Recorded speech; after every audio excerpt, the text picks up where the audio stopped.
Bonjour Internet et bienvenue sur Curiosité TV. Le futur, c'est maintenant ou presque. Une méga-ville plus grande que la Bretagne devrait commencer à sortir des sables saoudiens sur les bords de la mer Rouge d'ici 2025. Neom, c'est son nom. Cette super mégapole, voulue par le prince héritier Mohammed Ben Salman, sera 100% écologique et coûtera plus de 425 milliards de dollars. Oui, vous avez bien entendu, 425 milliards de dollars. Ça fait frémir. Alors le prince, un peu mégalo ou pas?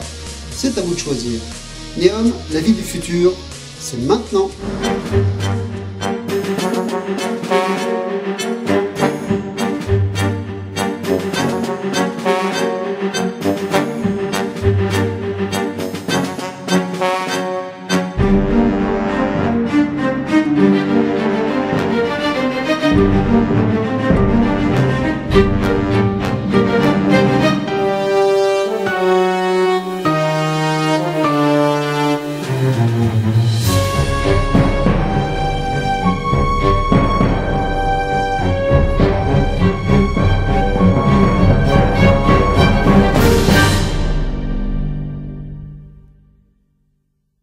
Imaginez la taille de cette future ville de Netourni.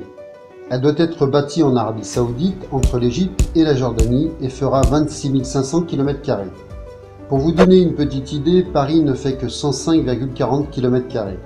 Elle sera donc environ 250 fois plus grande que notre capitale. En novembre 2017, lors d'une conférence à Riyad, le prince saoudien Mohammed Ben Salman a indiqué un coût de 425 milliards de dollars pour sa ville du futur, soit environ le montant du PIB de la Suisse. Cette ville doit incarner la rupture avec l'Arabie Saoudite du XXe siècle. Un énorme budget, financé par le pays et des investisseurs privés. L'Arabie Saoudite a beau être le plus grand exportateur de pétrole au monde, la chute prévisible du brut inquiète le pays. Pour éviter le recours aux combustibles fossiles, Mohammed Ben Salman compte sur Neom pour redresser la barre du pays. Et c'est bien compréhensible. Neom sera une zone de développement économique qui s'inscrit dans le projet Vision 2030. Une première section devrait sortir de terre dès 2025. Cette cité sera guidée par la science et la robotique, administrée par un e-gouvernement.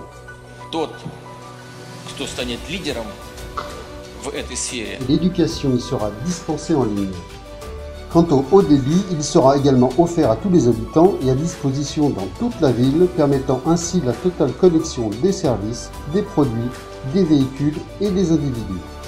La ville sera en effet alimentée par des énergies propres et renouvelables, comme l'énergie solaire et les éoliennes, et sera axée autour de différents secteurs comprenant l'eau, la mobilité, les biotechnologies, l'alimentation via l'agriculture automatisée verticale, les technologies digitales, les médias et la fabrication de pointe.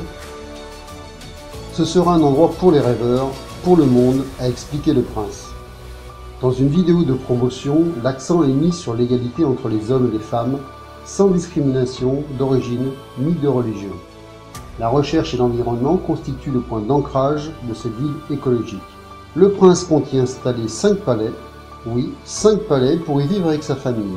Si aucun plan n'a été dévoilé, Mohammed Ben Salman a annoncé que les palais royaux auront une architecture traditionnelle marocaine avec des motifs islamiques et des carreaux colorés. L'ensemble de ces palais sera composé d'un port de plaisance, d'un héliport et d'un terrain de golf. Qu'en sera-t-il de la ville et de ses habitants? C'est encore un mystère. Ce que l'on sait, c'est que Neom pourrait compter plus de robots que d'habitants. Les véhicules seront autonomes et se loueront sous forme d'abonnement. Quant à la sécurité, elle sera assurée par des drones et des robots. Des robots, et oui, et ça tombe bien puisque l'Arabie Saoudite a donné la première citoyenneté à une humanoïde. Elle s'appelle Sophia et est composée majoritairement de silicone et de puces numériques. Good afternoon. My name is Sophia and I am the latest and greatest robot from Hanson Robotics. Thank you for having me here and at the Future Investment Initiative. Paradoxe, cette femme, si l'on peut la considérer comme telle en tant que citoyenne saoudienne, aurait apparemment à ce jour plus de droits que les femmes du pays. Curieux, non? Est-ce que Neom ne serait pas un laboratoire en devenir, permettant de voir si le contrôle total des activités humaines et des individus par l'automatisation et l'informatisation est possible? Bienvenue à Neom.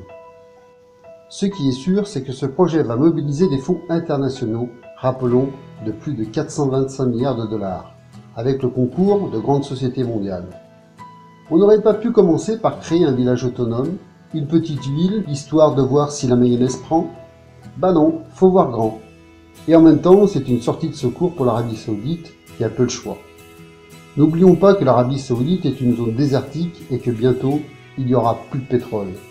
Et avec une jeunesse qui veut sortir d'une culture traditionnaliste et rigoriste pour aller vers une société moderne, il y a peu de marge de manœuvre pour assurer un avenir au pays.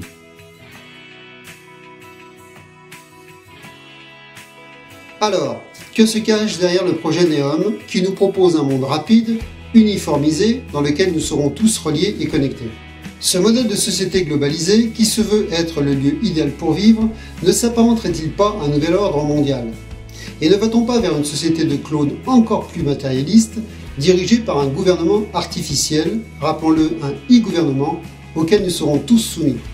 Alors la technologie de demain pour un meilleur futur, oui, mais à quel prix? Et la liberté dans tout ça? Allez, je vous laisse y réfléchir. En attendant, restez curieux. L'important est de n'avoir cesse de se questionner. La curiosité a sa propre raison d'être. Bye bye!